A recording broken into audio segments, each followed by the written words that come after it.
Hello friends, myself Thumar Rahul working at Dr. Subhash Technical Campus, Junagadh in Electronics and Communication Department. Today in this lecture we study the concept of electric flux. The concept of electric flux. For to understand, we consider some system.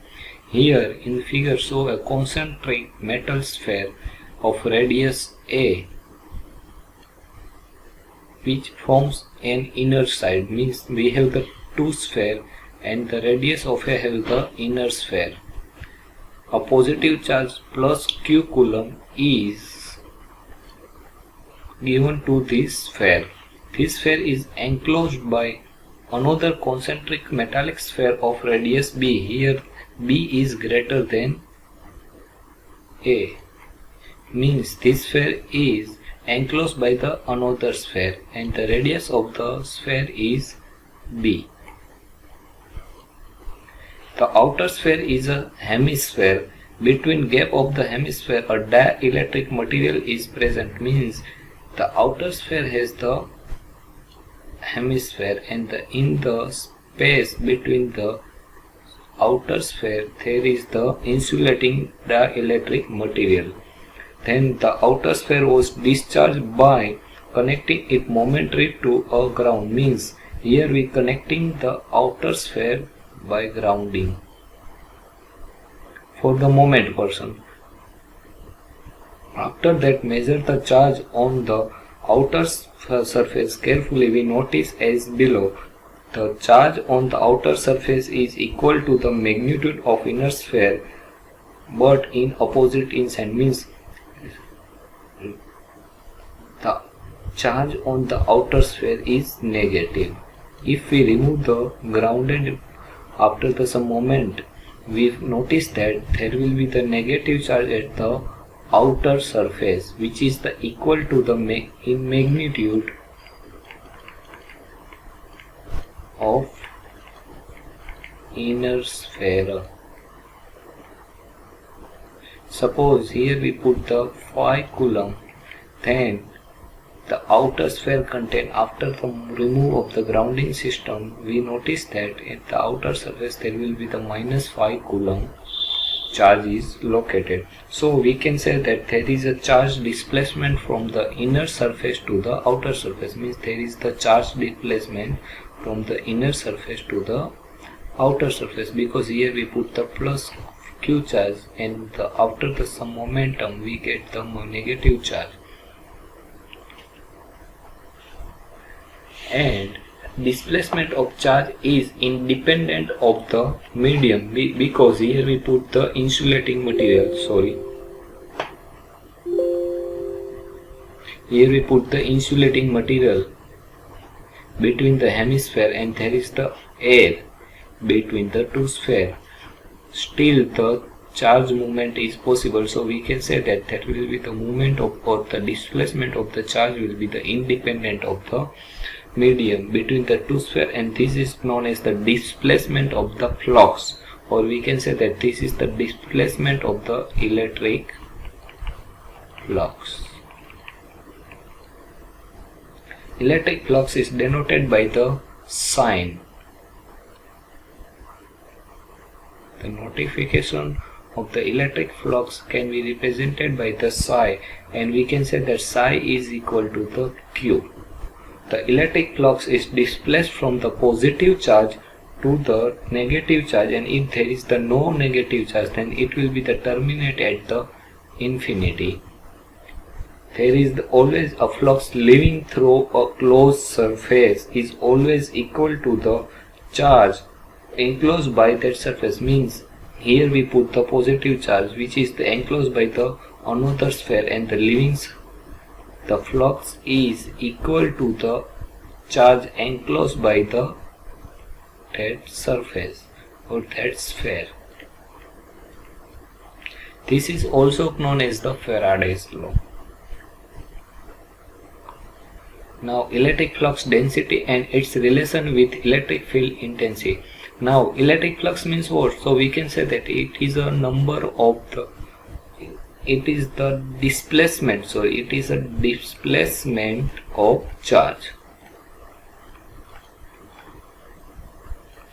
Now here we require to find the electric flux density, or we are understanding the electric flux density, and the electric flux density is defined as the number of flux line crossing a surface per unit area. Means suppose we have the one surface and we put positive charge Q which is enclosed by the edge of the surface, then as per the Faraday's law system or experiment, we can say that there will be the charge displacement throughout the surface.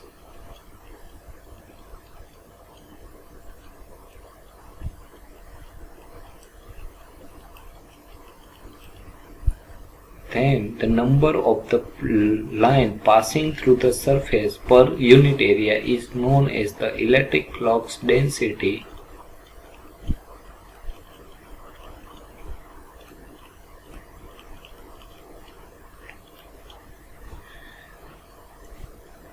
Electric flux density is always represented by the capital D, or it is a vector form, and its unit is square per meter, or we can say the coulomb per square meter. Now to find the relationship between the electric field intensity and the density, we consider the one figure.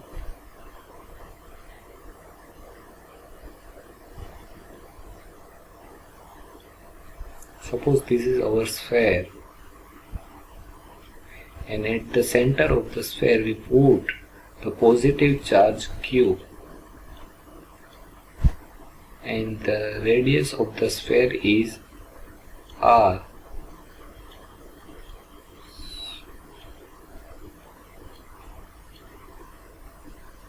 And the point P can be represented by the R, theta and phi, because here we consider the spherical coordinate system. So in the figure we show that positive charge Q is located at the center of the sphere, and the point P is R, theta, phi is lie on the spherical surface, and its radius is R. Hence the electric field intensity can be represented by E is equal to Q upon 4 pi epsilon 0 R square in AR direction. And suppose we say the equation number 1. So as per the density, general mathematical formula for the density is the total enclosed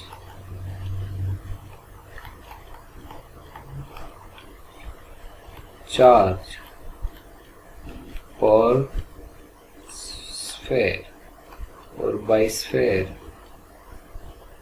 divided by area of the sphere.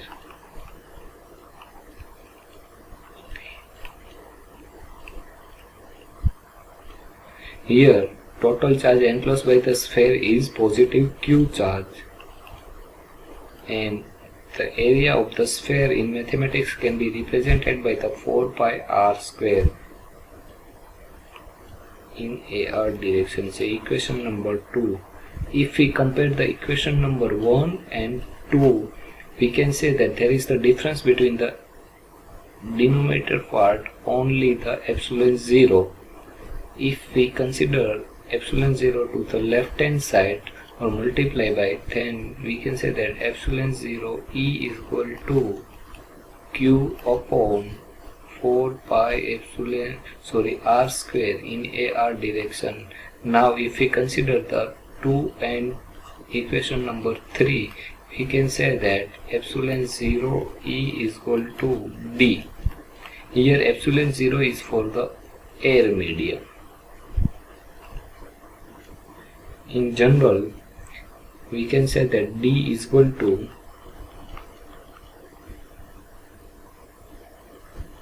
length E vector, or epsilon 0 epsilon R E vector, epsilon 0 for the free or E is the relative permittivity of the free space.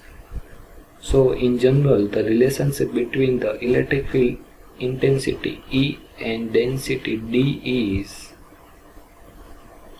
by epsilon 0, or E is equal to D upon epsilon 0 epsilon R in general. We can also say that D is equal to epsilon 0 epsilon R E vector, or in free space it will be the D is equal to epsilon 0 E vector.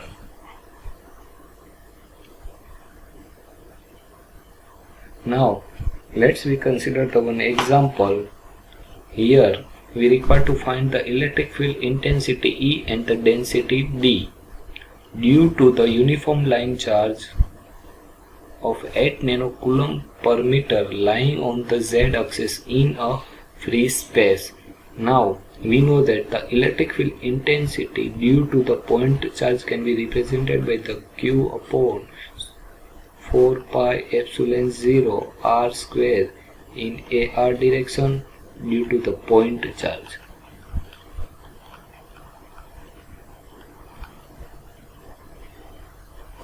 Electric field intensity due to the line charge is represented by the rho L upon 2 pi epsilon 0 R. Here R is the radius or distance between the point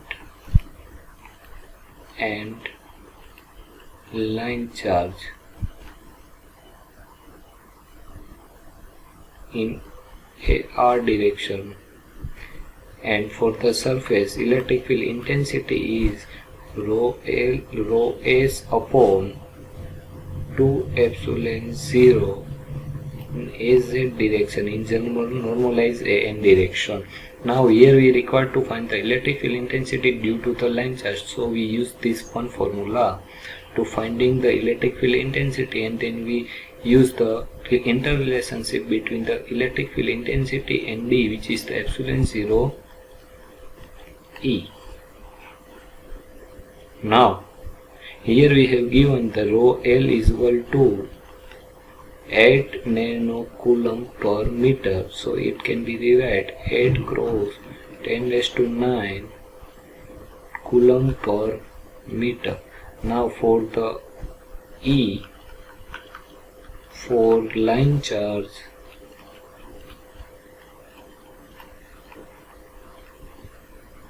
is equal to rho L upon 2 pi epsilon 0 rho arrow direction. So we put the value of rho L, which is the 8 cross 10 raised to minus 9, value of 2 pi, and the value of epsilon 0 is 8.854 cross 10 raised to minus 12 rho arrow direction.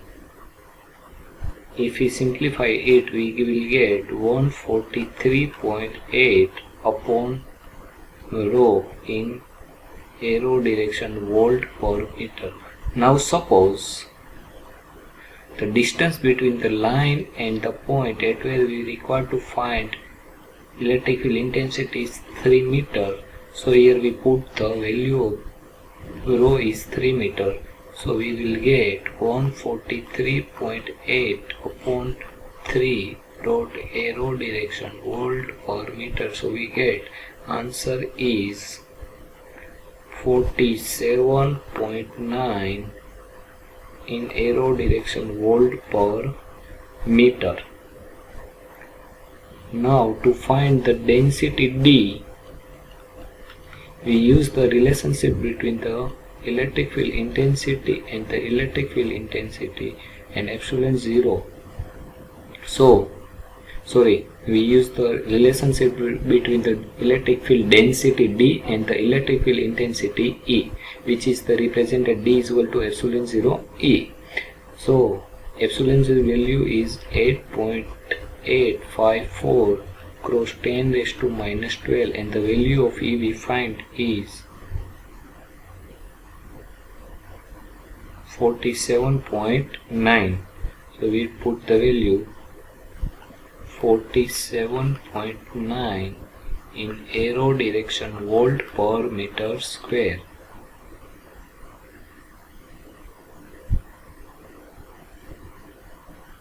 So if we multiply by it, we get 0.424 arrow coulomb per meter, nano coulomb per meter. Okay, thank you दोस्तों.